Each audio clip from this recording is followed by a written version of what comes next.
Okay, good evening everyone, and today video I'm going to show you how to remove your Daikin air conditioner remote control from the wall mount.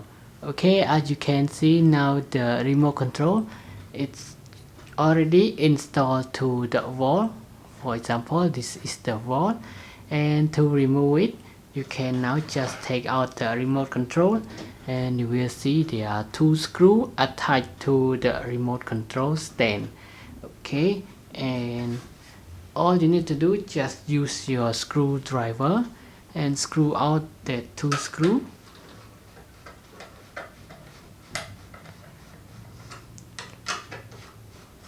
Just take turn lower and upper to avoid the remote control stand drop.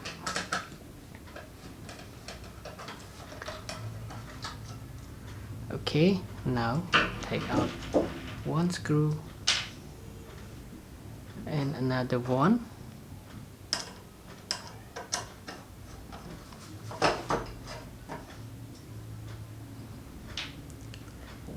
After that you can take out the remote control stand and put it together with the remote control to install to another location, and on your wall you will see two holes on it. And that's it. That is all for today's video of how you can remove your Daikin air conditioner remote control from the wall mount. And now thanks for your time watching this video, and I hope to see you again in the next video. Bye bye and have a nice day.